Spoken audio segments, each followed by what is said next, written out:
हम आज की ये वीडियो शुरू करते हैं। ये जो वीडियो है वो संधि के बारे में है। हम जानते हैं इस वीडियो में कि संधि क्या है, और यकीन मानिए अगर इस वीडियो को आप अंत तक देखते हैं तो आपके संधि संबंधी जितने भी डाउट्स हैं वो सारे आपके क्लियर होंगे। और आज के बाद आपको इस वीडियो को देखने के बाद में किसी भी शब्द का संधि विच्छेद आप आसानी से कर पाएंगे। तो चलिए हम जानते हैं कि संधि क्या है। सबसे पहले संधि की जो परिभाषा है वो है वर्णों के मेल से उत्पन्न विकार। विकार का जो यहाँ अर्थ है, विकार मतलब होता है परिवर्तन, यानी कि वर्णों के मिलने से जो परिवर्तन या विकार होता है उसे हम संधि कहते हैं। तो संधि क्या है? वर्णों के मेल से उत्पन्न विकार। संधि का जो पर्यायवाची है वो हम कह सकते हैं मेल या योग। तो संधि मुख्यतः वर्णों का मेल होती है या वर्णों के योग को संधि कहा जाता है। हिंदी में 3 प्रकार की संधियां हैं। सबसे पहली जो संधि है वो स्वर संधि है।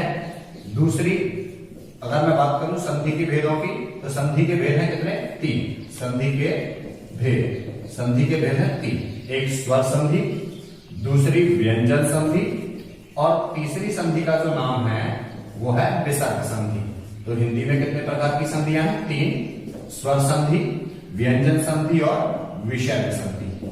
चलिए, स्वर संधि की जो परिभाषा है, 2 स्वरों के मिलने से जो विकार उत्पन्न होता है उसे स्वर संधि कहा जाता है। परंतु व्यंजन का मेल स्वर या व्यंजन से कराएं तो उसे व्यंजन संधि कहा जाता है, और विसर्ग का मेल यदि स्वर या व्यंजन से हो तो उसे विसर्ग संधि कहा जाता है। तो हम इस वीडियो में चर्चा करेंगे स्वर संधियों के बारे में। स्वर संधि क्या है? परिभाषा जो मैं बोल रहा हूं, परस्पर 2 स्वरों के मिलने से, अर्थात जब 2 स्वर आपस में मिलेंगे तो उन स्वरों के मिलने से जो परिवर्तन होगा उसे हम स्वर संधि कह सकते हैं। या लगा के मैं इसे दूसरे शब्दों में कहूं, स्वर का अर्थ क्या है? अ से लेके औ तक इन सभी वर्णों को स्वर माना गया है। फिर ऐसे ही अ से लेके औ तक ये स्वर, यानी परस्पर यदि कोई स्वर वर्ण किसी स्वर वर्ण से मिलता है तो स्वरों के आपस में मिलने को स्वर संधि कहा जाता है। देखें जरा, इधर स्वर है, ये भी स्वर है, और इन दोनों को जब मिलाएंगे तो जो विकार उत्पन्न होगा उसे स्वर संधि कहा जाएगा। अब मैं बात करूं स्वर संधि के भेद की, तो स्वर संधि के जो भेद हैं वे 5 हैं। स्वर संधि के कितने भेद हैं? स्वर संधि के 5 भेद हैं, जिसमें सबसे पहला जो है वो है दीर्घ स्वर संधि। कौन सी संधि? दीर्घ स्वर संधि। इसमें हम जाने क्या होता है दीर्घ स्वर संधि। दीर्घ स्वर संधि इसका नाम क्यों है? परस्पर जब हम ह्रस्व या दीर्घ स्वरों का मेल कराते हैं तो उनके मिलने से ये अपने ही दीर्घ वर्ण में परिवर्तित होते हैं। जैसे कि मैं इसको एक लाइन में लिखूं, ह्रस्व स्वर किन्हें कहा जाता है? अ, ए, ओ, ये ह्रस्व स्वर होते हैं। या इन्हीं का दीर्घ रूप यानी कि आ, ई और उ, इनका यदि मैं मेल कराऊं इन्हीं के ह्रस्व अ, ए, ओ, ये इनके ह्रस्व रूप में, या इन्हीं के दीर्घ रूप से आ, ई, उ, तो इनका जो परिवर्तन है वो हो जाएगा इन्हीं के दीर्घ रूप में। यानी कि ये ह्रस्व और दीर्घ से मिलने से दीर्घ आ बनेगा, ह्रस्व के और दीर्घ के मिलने से दीर्घ ई बनेगी, और ह्रस्व और दीर्घ के मिलने से दीर्घ उ बनेगा। इसलिए हम दीर्घ स्वर संधि कहेंगे। अब हम आगे देखें, इसमें अगर मैं इसका स्पष्टीकरण करूं तो इसका स्पष्टीकरण होगा, यानी कि ये एक लाइन है जिसमें दीर्घ स्वर संधि संबंधित 12 नियमावलियां हैं। उन 12 नियमावलियों को देखते हैं कैसे इस लाइन में से 12 नियमावलियां निकल के आती हैं। पहला जो नियम है इसमें है ह्रस्व, ये यहां से ह्रस्व अ या दीर्घ आ का मेल ह्रस्व अ या दीर्घ आ से कराएंगे तो ये बदलेगा अपने ही दीर्घ रूप में। इसके एग्जाम्पल हम देख लेते हैं कौन कौन से होंगे इसके एग्जाम्पल। इसके एग्जाम्पल में जैसे कि हमने सबसे पहले ले लिया आपका परमानंद। एक शब्द है परमानंद। जब मैं इसका विच्छेद करूंगा देखूंगा, यहां एक शब्द है परम प्लस एक शब्द हमारा बनेगा आनंद, ये हमारा हुआ। तो जैसे मैंने देखा इस परम शब्द के अंत में ह्रस्व है और इस आनंद शब्द के प्रथम में दीर्घ आ है। तो ह्रस्व और दीर्घ, ये इधर तो ह्रस्व है और इधर दीर्घ, इधर भी दीर्घ हो सकता है और इधर भी ह्रस्व हो सकता है। दोनों तरफ ह्रस्व भी हो सकते हैं और दोनों तरफ दीर्घ भी हो सकते हैं। ये नियमावली यहां से है। जैसे मैंने आपसे बात की, ये परमाणुयांश हो गया, इसके बाद हम और भी इसके बात कर लें, जैसे कि एक शब्द हो जाएगा परमार्थ।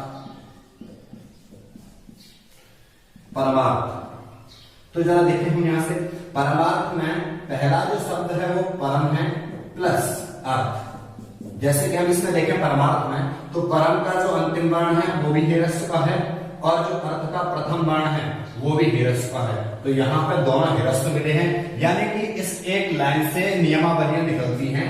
चाहे तो आप हिरस्व से हिरस्व का मेल कराओ, चाहे आप हिरस्व का से दीर्घ आ का मेल कराओ, चाहे दीर्घ आ से हिरस्व आ का मेल कराओ, चाहे दीर्घ आ से दीर्घ आ का मेल कराओ। ये चारों की चारों नियमावलियां इस एक लाइन में हैं। इस एक लाइन इन चार नियमों की सूचक है, इन चारों नियमों को प्रकट करती है ये एक लाइन। यानी कि आगे आपके हिरस्व भी हो सकते हैं और आगे आपके दीर्घ भी हो सकते हैं, पीछे भी हिरस्व या दीर्घ कुछ भी हो सकता है। इनका मिलना आपका क्या होगा भाई, दीर्घ स्वर संधि कहलाएगा। जैसे कि मैं इसे मिटा दूं और आगे हम पढ़ें कुछ इसी को और एग्जांपल्स हम देखेंगे। इसमें जैसे कि एक शब्द है हमारा राजाज्ञा। राजाज्ञा, तो राजाज्ञा में मैंने देखा कि यहां पे जब मैं इसका विच्छेद करूंगा तो एक शब्द होगा राजा, जो कि यहां से है, प्लस आज्ञा, यानी राजा प्लस आज्ञा। तो राजा शब्द का अंतिम वर्ण भी क्या है, दीर्घ आ, और ये यहां भी आज्ञा शब्द का प्रथम वर्ण भी क्या है, दीर्घ आ, और इन दोनों के मिलने से बना भी कौन सा, दीर्घ आ। तो मैं इसे कह सकता हूं कौन सी संधि भाई, दीर्घ। देखो दीर्घ और दीर्घ के मिलने से कौन सा बना, दीर्घ, इसीलिए मैं इस संधि को कह सकता हूं दीर्घ स्वर संधि। अब हम आगे बात करें इसमें, तो दूसरी नियमावली जो इसमें से निकल के आएगी स्पष्टीकरण के तहत। अब मैं बात करूं हिरस्व ए या दीर्घ ई का मेल हिरस्व ए या दीर्घ ई से कराएंगे, तब इसका भी जो परिवर्तन है वो दीर्घ ई में होगा। जैसे कि मैं बात करूं, इसमें से भी चार नियमावली निकलेंगी। आप हिरस्व से हिरस्व को मिला सकते हो, हिरस्व से दीर्घ ई को मिला सकते हो, दीर्घ ई से हिरस्व का भी मेल हो सकता है, और दीर्घ ई से दीर्घ ई का भी मेल करा सकते हैं। यानी ये चार नियमावलियां इस एक लाइन में हैं, और वो जो सारी नियमावलियां हैं वो इस एक लाइन में हैं। अब हम इसके कुछ एग्जांपल्स देखें। जैसे कि मैं एक एग्जांपल यहां देखूं, कवींद्र। कौन सा, कवींद्र। तो जैसे मैंने लिखा इसमें, मैं आपको शब्दावलियां बना के दिखाऊं। कवींद्र को जैसे ही मैंने तोड़ा, इसका विच्छेद किया, तो कवि प्लस इंद्र, कवि प्लस इंद्र। कवि का जो अंतिम वर्ण है वो क्या है, ए, और इंद्र का भी जो प्रथम वर्ण है वो क्या है, ए, और इन दोनों के ही मिलने से जो वर्ण बना वो क्या है, ई। यानी इसमें से पहला नियम फॉलो हो रहा है, हिरस्व और हिरस्व के मेल से कौन सा बन गया, दीर्घ। हिरस्व और हिरस्व, कवि का अंतिम हिरस्व, इंद्र का पहला हिरस्व, और इन दोनों के मिलने से दीर्घ बना हमारा। जैसे कि फिर मैं आपसे और बात करूं, इसके लिए और एग्जांपल्स मैं अलग अलग अभी आपको शब्द बना के बताता हूं। मही प्लस इच्छा। जैसे मैंने देखा, मही का अंतिम वर्ण क्या है, ई, दीर्घ ई, और इच्छा का प्रथम वर्ण है हिरस्व ई, और इन दोनों के मिलने से बनना तो दीर्घ ही है, क्योंकि इस संधि का नाम ही क्या है, दीर्घ। तो इस नियम को फॉलो करते हुए जो शब्द हमारा बनेगा वो बनेगा महीक्षा। कौन सा बनेगा, महीक्षा। देखा हमने यहाँ मही का ई और इच्छा का ए मिलकर दोनों ने क्या बनाया, दीर्घ ई, और शब्द क्या बन गया, महीक्षा। जैसे कि हम और बात कर रहे हैं यहाँ पे, जैसे एक और शब्दावली, रवि प्लस इंद्र। रवि प्लस इंद्र। देखा मैंने, रवि में अंतिम वर्ण ए है, हिरस्व ए, इंद्र का प्रथम वर्ण भी हिरस्व ए है, और इन दोनों के मिलने से जो बनेगा वो कौन सा बनेगा, दीर्घ। तो देखें इसके तहत शब्द कौन सा बनेगा भी, इस नियमावली से ये हमारा शब्द बन के आ गया रविंद्र। ठीक है, रवि का अंतिम वर्ण ए, इंद्र का प्रथम वर्ण ए, और इनसे मिलकर बना ए, तो रवि प्लस इंद्र से एक शब्द बन गया रविंद्र। चलिए आगे हम देखते हैं। अब एक और जो नियम इसमें है वो है हिरस्व ओ या दीर्घ उ वाला। तो हिरस्व ओ या दीर्घ उ का मेल यदि हम हिरस्व ओ या दीर्घ उ से कराएंगे तो ये बदलेगा दीर्घ उ में। इसमें भी चार नियमावलियां हैं, जैसे कि हिरस्व से हिरस्व का भी मेल करा सकते हैं, फिर हिरस्व से दीर्घ उ का भी मेल करा सकते हैं। ठीक है, फिर दीर्घ उ से हिरस्व का भी मेल हो सकता है, और दीर्घ उ से दीर्घ उ का भी मेल हो सकता है। यानी ये चार नियमावलियों के तहत जो शब्द बनेगा वो दीर्घ उ वाला होगा। और ये भी संधि कौन सी है हमारी, दीर्घ स्वर संधि है। जरा इसके कुछ एग्जांपल्स हम देख लें। भूजा, भूजा शब्द, इसका जब मैंने विच्छेद किया तो इसमें से एक शब्द तो निकला भू और दूसरा शब्द है ऊर्जा। जैसे कि देखो यहां पर भू का अंतिम वर्ण दीर्घ ऊ और ऊर्जा का भी क्या दीर्घ ऊ, और दोनों मिलकर बना भी क्या यहाँ पे दीर्घ ऊ। तो ये भी हमारी संधि कौन सी है? दीर्घ। जैसे मैं कुछ और एग्जांपल्स आपसे बात कर लूं, यहां पे एक शब्द है वधु प्लस उत्सव। उत्सव एक शब्द है, वधु एक शब्द है। वधु के अंतिम वर्ण में दीर्घ ऊ है और उत्सव का प्रथम वर्ण हिरस्व है, और इनके मिलने से भी आप जानते हैं कि जैसा भी आपने सीखा यहाँ पे भी दीर्घ ऊ ही बनने वाला है। तो इस नियम के चलते जो शब्द हमारा बनेगा वो होगा वधूत्सव। क्या होगा? वधूत्सव। वधु का अंतिम ऊ और उत्सव का ऊ मिलके दीर्घ ऊ बना और शब्द हमारा हो गया वधूत्सव। ठीक है ना? तो ये सारी नियमावलियां किसकी थी? दीर्घ स्वर संधि की। तो दीर्घ स्वर संधि इस एक लाइन में, ये जो एक लाइन मैंने यहाँ लिखी हुई है, ये अपने आप में 12 नियमों को समेटे हुए हैं। जैसे कि ये 4 नियम इस एक लाइन में थे, फिर ये हिरस्व या दीर्घ वाले 4 नियम इस लाइन में थे, और ये हिरस्व या दीर्घ वाले भी 4। तो ये 12 नियमावलियां इसी एक लाइन में है। चलिए आगे अगले नियम की ओर बढ़ते हैं। तो संधियों में जो दूसरी संधि है उसका नाम है गुण स्वर संधि। कौन सी? गुण स्वर संधि। तो दूसरी हम संधि को यहां पे लिखते हैं, जानते हैं। अब हम जानेंगे गुण स्वर संधि के बारे में। गुण स्वर संधि क्या होती है? गुण स्वर संधि में क्या होता है कि प्रथम वर्ण में तो हिरस्व या दीर्घ आ होते हैं, परंतु यदि इनका मेल हिरस्व या दीर्घ ई से करा दिया जाए तो इसका परिवर्तन ए में होगा। दूसरा नियम, यदि हिरस्व या दीर्घ आ का मेल ओ या ऊ से करा दिया जाए तो इसका परिवर्तन ओ में होगा। और इसी के चलते जो तीसरा नियम है वो है कि यदि आया आ का मेल हमने रि से करा दिया तो उसका परिवर्तन जो है वो अर में होगा। ये हमारा ए का संकेत है, ये ओ का संकेत है, और इस प्रकार हम अर का संकेत लगाते हैं। तो पहचान ये हुई कि जिस किसी शब्द के बीच में आपको ए, ओ और अर मिलते हैं वो शब्द किस संधि के नियम से बने होते हैं? गुण स्वर संधि के नियम से। जैसे कि हम यहाँ पे कई इनके एग्जांपल्स के लिए बात कर लेंगे गुण स्वर संधि के लिए। जैसे कि देखें शुभेच्छा, शुभेच्छा एक शब्द है। मैं जब इसका विच्छेद करूं तो मैंने यहां पे देखा कि देखो इसमें से क्या निकल के आ रहा है? शुभेच्छा। शुभेच्छा में एक तो जो शब्द है वो है शुभ, शुभ प्लस इच्छा। तो हमने देखा कि शुभ का अंतिम वर्ण मिला अ प्लस कैसे? इस। तो ये इस नियम के लिए ये सारे जो एग्जांपल्स हैं वो भी पहली वाली लाइन के लिए है, यानी कि इस नियम के लिए। फिर यानी इसमें ये पहला नियम हो गया, ये दूसरा नियम हो गया और ये तीसरा नियम हो गया। पहले नियम के चलते क्या है? हिरस्व या दीर्घ का मेल चाहे हिरस्व से हो या दीर्घ से बनेगा वो ए ही। ये हमारी कौन सी संधि है? गुण स्वर संधि। जैसे कि मैं आपसे बात कर लूं, ये हमारा शुभ प्लस इच्छा, शुभ इच्छा इसी नियम के चलते है। फिर हम बात करें एक में, जैसे कि शब्द है सह प्लस उदर। जैसे ये हमारा इसके लिए हो जाएगा, हम बात कर लें इसी के लिए। तो यहां पे हमारा हो जाएगा नर प्लस ईस। देखें जरा, नर का जो अंतिम वर्ण है वो आ है और ये ईस दीर्घ ई से मिल रहा है और इसको बनना क्या है? ए। तो फिर देखें इस नियम से जो शब्द बनेगा वो कौन सा बनेगा? नर प्लस ईस से जो शब्द बनेगा वो नरेश बनेगा। कैसे भी जरा देखें, नर का अंतिम वर्ण अ, ईस का प्रथम वर्ण ई और इन दोनों के मिलने से बना ए। तो जो हमारा शब्द हुआ वो कौन सा हो गया? नरेश हो गया। क्लियर है? जैसे हम एक और बात कर रहे हैं, यहाँ दीर्घ भी आ सकता है। जैसे कि हम बात करें महा प्लस ईश। महा का अंतिम वर्ण यहाँ पे हमें दिख रहा है कि आ है, ईस में ये दीर्घ ई है और इन दोनों के मिलने से बना हमारा ए। और ये जो शब्दावली बनेगी हमारी वो हो जाएगा महेश। यानी यहाँ दीर्घ आ और ई ये जो है संधि का नियम है। जो डब्बे में आप देख रहे हैं ब्रैकेट में, ये संधि का नियम है। दीर्घ आ का मेल दीर्घ ई से कराने पर भी ए ही बनता है और ये ए भी किसका है पहचान? गुण स्वर संधि का।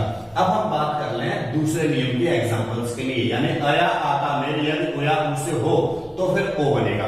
देखा जरा इसके लिए कुछ नियमावलियां हैं। तो अभी हम जो नियमावलियां लिखेंगे, जो एग्जांपल्स लिखेंगे वो है दूसरे नियम के एग्जांपल्स। चलो देखो, यानी कि ओ हमारी पहचान होगी इसमें। जैसे कि सब प्लस उदर। जैसे कि हमने देखा, अब इस नियम में क्या है कि आगे तो वही अया आ होंगे, लेकिन पीछे हिरस्व या दीर्घ होंगे। जरा हम देखें इसमें क्या नियम है। सह में अंतिम वर्ण अ है और उदर में प्रथम वर्ण ओ है। अ और ओ का मेल जब हम करेंगे तो ओ बनेगा इस नियम के चलते। तो जो हमारा शब्द बनेगा सह प्लस उदर से जो संधि वाला शब्द होगा वो हो जाएगा सहोदर। तो यहाँ पे सह का अंतिम वर्ण अ है, उदर का प्रथम वर्ण ओ है और इन दोनों के मिलने से ओ बना और शब्दावली हमारी क्या होगी सहोदर। इसी के चलते हम कई और नियम भी देखते हैं। जरा कुछ और एग्जांपल्स भी इसके देखते हैं। जैसे कि एक हमारा एग्जांपल हो जाएगा सूर्य प्लस ऊष्मा। जरा इसमें देखें कैसा हमारा बनने वाला। सूर्य में अंतिम वर्ण अ है जो दीर्घ ऊ से मिलेगा और हमारी शब्दावली कौन सी हो जाएगी सूर्योष्मा। यानी कौन सा शब्द बना हमारे पास सूर्योष्मा। सूर्य का अ और ऊष्मा का ओ मिलके ओ में परिवर्तित हुआ तो ये संधि हमारी किसकी पहचान है भाई गुण स्वर संधि का दूसरा नियमावली।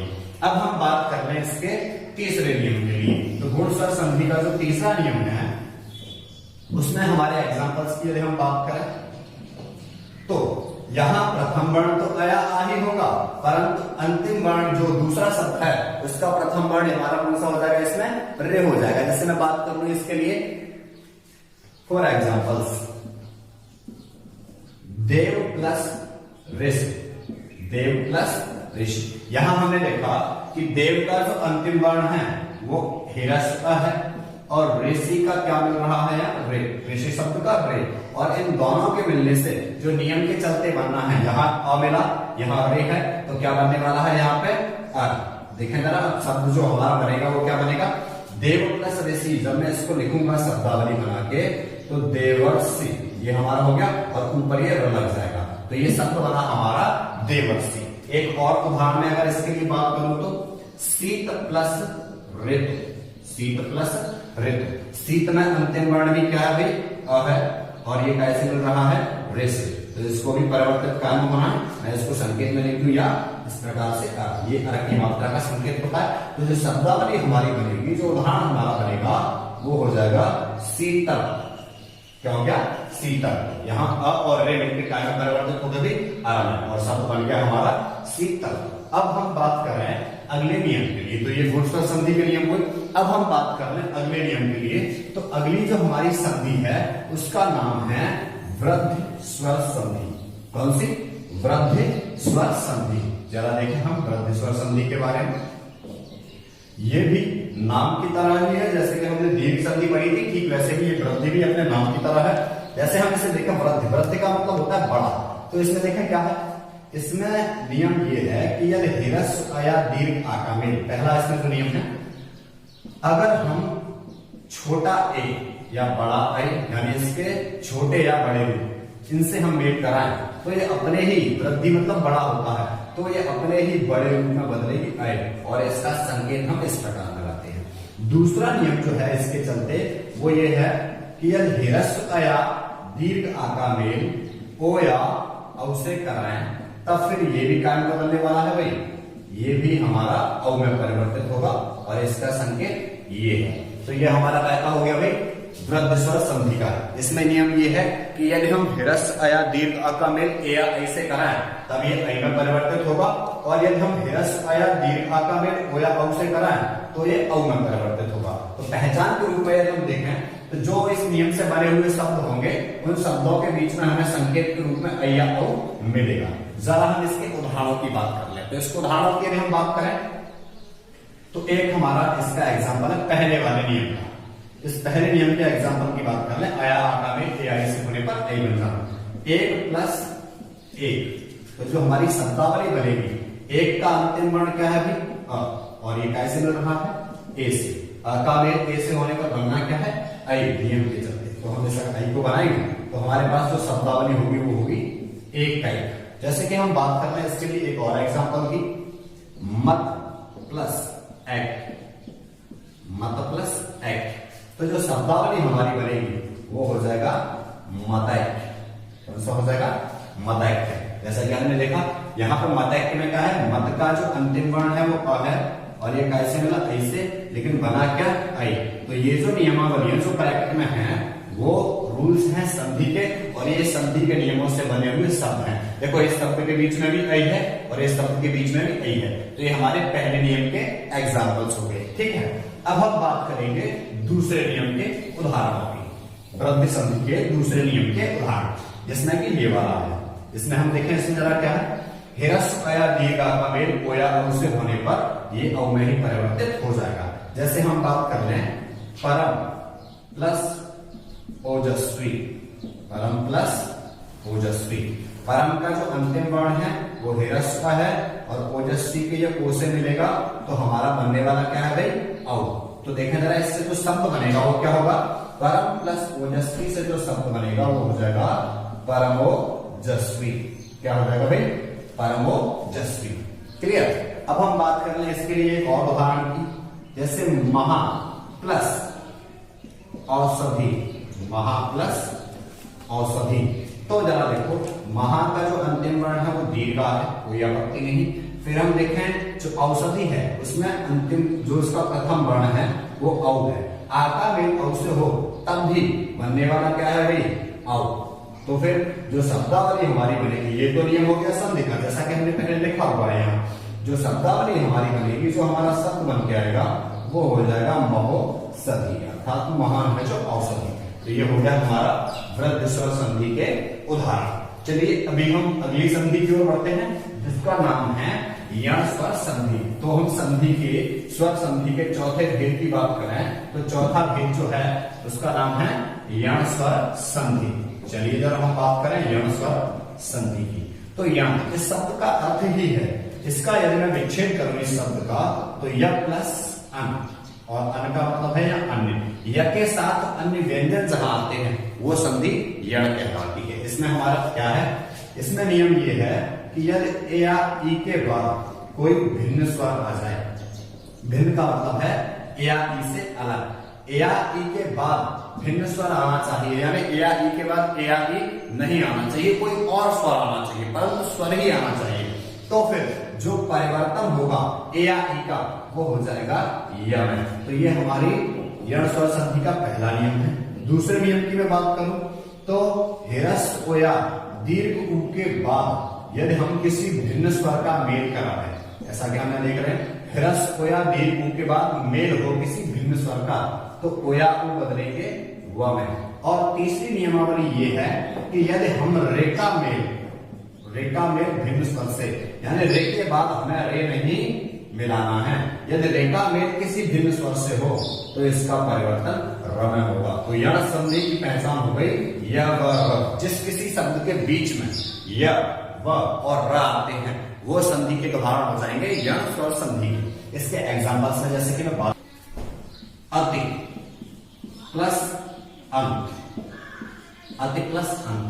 तो हमने यहां देखा कि अति के अंत में है ए और इसका जो मेल है वो हो रहा है अंग से, जो कि एक भिन्न स्वर है।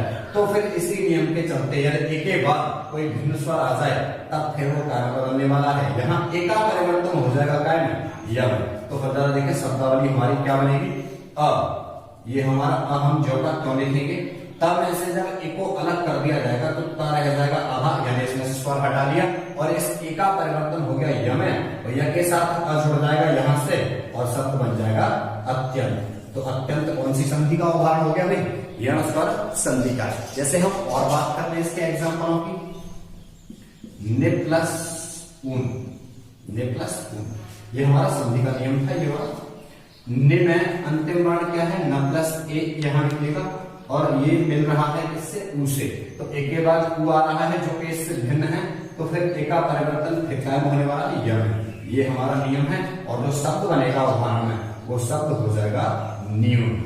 न्यून शब्द कैसे बना, 90 से ए को हटा दिया गया और इसकी जगह य लिख दिया गया, क्योंकि नियम में है न्य प्लस ऊ जुड़ा तो ये न्यू हो गया और ये न का न। तो ये हमारा कौन सी संधि को एग्जाम्पल हो गए, यण स्वर संधि के पहले नियम के उदाहरण।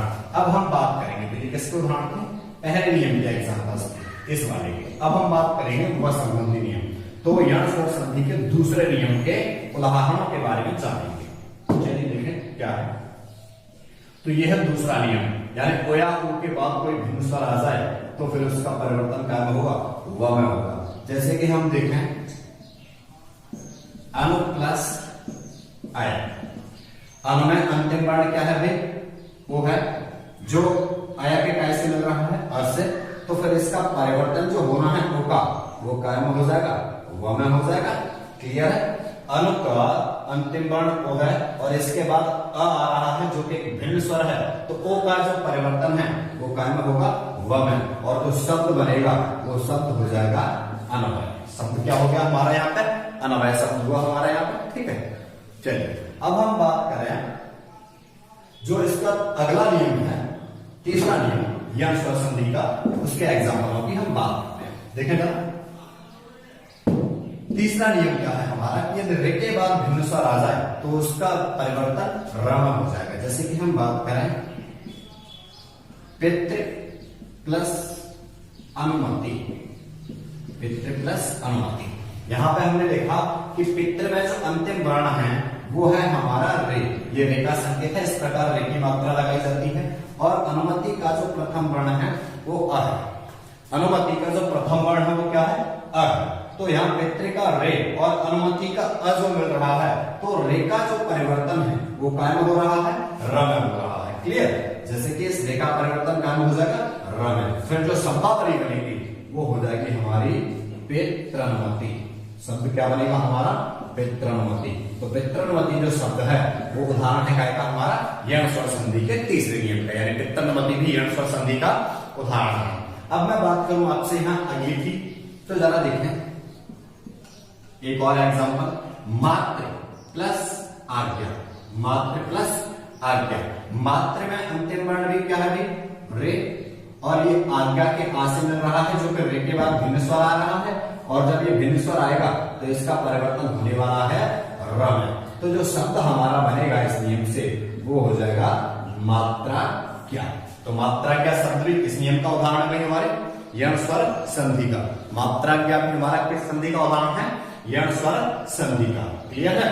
तो ये हमारा मात्रा क्या और पितृनुमति, ये सारे यण स्वर संधि के एग्जांपल्स थे। ये तीसरे नियम के एग्जांपल है, जो हमारा तीसरा नियम यण संधि का उसके उदाहरण है। क्लियर। अब हम बढ़े अगले नियम की ओर। जो हमारा स्वर संधि का अगला नियम है, पांचवा नियम है, आखिरी नियम है, वो है हमारा, इसका नाम है अयादित स्वर संधि। तो हमारी स्वर संधियों में पांचवी संधि कौन सी है भाई, अयादित स्वर संधि। अयादित स्वर संधि नाम से ही है। इसमें क्या है कि यदि ए के बाद हम मेल कराएं किसी भिन्न स्वर का, ए के बाद किसी भिन्न स्वर का, इसका पहला नियम है, तो इसका परिवर्तन हो जाएगा अय में। ए के बाद यदि किसी भिन्न स्वर का मेल हो तो ए बदलेगा अय में। ए के बाद यदि किसी भिन्न स्वर का मेल कराएं तो ए हमारा काय में परिवर्तित हो जाएगा, अय में परिवर्तित हो जाएगा। ठीक है ना। अब हम जरा देखें, चलिए, तो यहां पर ये हमारा उदाहरण हो गया अय। ये हमारे शब्द के बीच में पहचान में हमें क्या मिलेगा, अय मिलेगा। जैसे कि हम देखें, शब्द हमारा हो गया ने प्लस अन। इसके एग्जांपल की बात करूं, इस नियम के उदाहरण की मैं बात करूं, ने प्लस अन। ने का अंतिम वर्ण क्या है, ए है, जैसा कि यहां से निकल के आया, और इसके बाद क्या मिल रहा है, अन शब्द का अ। तो ए के बाद जो मेल हुआ वो भिन्न स्वर का हुआ, इसीलिए ए का जो परिवर्तन है वो काय में हो जाएगा, अय में। यहाँ ए का परिवर्तन अय में हो जाएगा, तो जो शब्द यहां से बनेगा वो बन जाएगा नयन। तो नयन किस संधि का उदाहरण हो गया भाई, अयादित स्वर संधि का। ये हमारी संधि का नियम है। इसमें कि ने का अंतिम वर्ण ए और अन का प्रथम वर्ण अ मिलने के बाद में जो इसका परिवर्तन है वो हमारा अय में हुआ, इसीलिए शब्द बन गया हमारा नयन। अब मैं बात कर लूं यहां से, इसी के चलते एक और जो दूसरा नियम है हमारी अयादित स्वर संधि का। अयादित स्वर संधि के दूसरे नियम में है, यदि अय का मेल किसी भिन्न स्वर से हो जाए, अय का मेल कैसे हो, किसी भिन्न स्वर से, तब अय का परिवर्तन हो जाएगा आय। यानी अब हमको शब्द के बीच में क्या मिलेगा, आय मिलेगा। जरा देखें, अय का परिवर्तन भिन्न स्वर से आ। तो जैसे कि मैं यहां पर बात कर लूं, जैसे कि नय प्लस अक, नय प्लस अक। अब यहां न के साथ जो स्वर है वो कौन सा है, अय है, जैसा कि यहां हम देख पा रहे हैं। और इसका जो मेल हो रहा है वो अक शब्द के अ से हो रहा है, जो कि अय से, देखो अय के बाद भिन्न स्वर मिल रहा है, तो फिर इस नियम के चलते आई का जो परिवर्तन है वो काय में हो जाएगा, आय में हो जाएगा। तो फिर इस नियम से जो शब्द बनेगा वो कौन सा बनेगा भाई, नय प्लस अक बराबर ये हमारा शब्द हो जाएगा नायक। तो नायक भी कौन सी संधि का उदाहरण है भाई, हमारा अयाद स्वर संधि का। तो अयाद स्वर संधि के हमने दो नियमावलियां देखी। अब हम आगे बढ़ते हैं अयाद संधि के तीसरे नियम की ओर। अयाद संधि में भी 4 नियम हैं। अयाद संधि का जो तीसरा नियम है वो है, यदि हम बात करें ओ की, ओ के बाद यदि किसी भिन्न स्वर का मेल हो तब फिर ओ का जो परिवर्तन है वो अवमय हो जाएगा। ओ के बाद भिन्न स्वर का मेल हो तो ओ का परिवर्तन अवमय हो जाएगा। जैसे इसके लिए हम उदाहरण देखें, जैसे मैं बात कर लूं पो प्लस अन, पो प्लस अन, तो जरा देखो यहां शब्दावली कौन सी बनेगी। पो का जो अंतिम वर्ण है वो ओ है, जो अन के प्रथम वर्ण अ से मिल रहा है।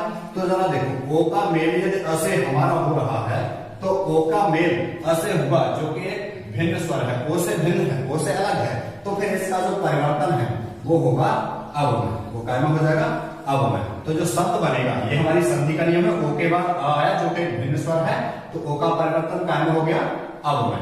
तो हमारा जो शब्द बनेगा वो शब्द हमारा बन जाएगा पावन। तो पावन शब्द हमारा किस नियम का उदाहरण हो गया भाई, पावन शब्द हमारा पावन, यहाँ अब यानी पवन शब्द यहाँ बनेगा हमारे पास। प ओ का परिवर्तन अ में, तो पवन, पवन शब्द हमारा किसका उदाहरण हो गया भाई, अयाद स्वर संधि के तीसरे नियम से। जैसे कि मैं यहाँ एक और नियम की बात करूं तो अयाद संधि का जो चौथा नियम है वो है कि यदि औ का मेल, औ का मेल यदि किसी भिन्न स्वर से हो जाए, औ का मेल किसी भिन्न स्वर से हो जाए तो औ का जो परिवर्तन है वो काय में होगा, आव में होगा। औ का परिवर्तन आव में।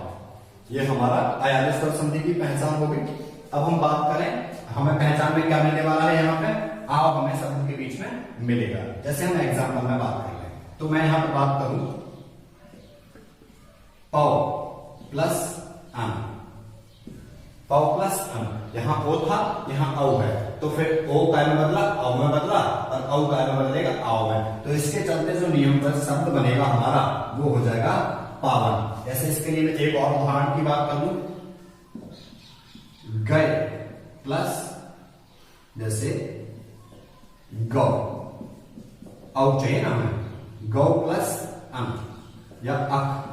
जरा देखो तो ग औ, इसमें जरा मैं देखूं तो गौ का अंतिम वर्ण है औ, ये हमारा, और औ के बाद अक शब्द का क्या मिल रहा है, अ। तो फिर औ का जो परिवर्तन है वो काय में हो जाएगा, आय में हो जाएगा। तो ये हमारा नियम के चलते ये होने वाला है। गौ का अंतिम वर्ण औ है, जो अक के अ से मिल रहा है, जो कि भिन्न है औ से, इसीलिए औ इस बार काय में बोलेगा, आय में। तो हमारा गौ प्लस अक से जो शब्द बनेगा वो शब्द हो जाएगा गायक। तो ये सारे किसके उदाहरण थे भाई, अयाद स्वर संधि के। इसको मैं एक बार फिर आपको सारी नियमावलियां अयाद संधि के चारों नियमों को एक बार एक साथ लिख के बता देता हूं यहाँ पे और समझा देता हूं।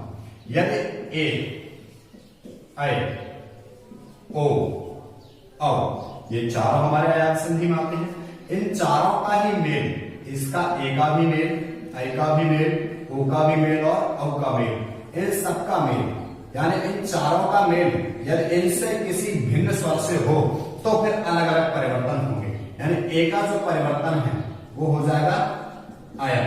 यदि ए का मेल भिन्न स्वर से हुआ तो ए बदलेगा ऐ में। यदि ऐ का मेल भिन्न स्वर से हुआ तो ऐ हमारा बदलेगा आयन। और यदि ओ का मेल भिन्न स्वर से हुआ तो ओ बदलेगा हमारा आव में। और यदि औ का मेल भिन्न स्वर से हुआ तो औ बदल जाएगा आव में। यानी अय, आय, औ, आव, ये सब हमारी कौन सी संधि की पहचान हो जाएगी, अयाद। जिस किसी शब्द के बीच में हमें अय, आय, औ, आव आदि शब्द मिले वो हमारी किस संधि की पहचान होगी, अयादी स्वर संधि की। तो ये थी हमारी स्वर संधियों के बारे में। और मैं एक और अगली वीडियो बनाऊंगा जिसमें हम स्वर संधियों की ट्रिक के बारे में चर्चा करेंगे, कैसे ही हम शब्द को देख के पहचान लेके इसमें कौन सी संधि है और उसका विच्छेद हम क्षण मात्र में देखते ही शब्द को कर सकते हैं। धन्यवाद दोस्तों।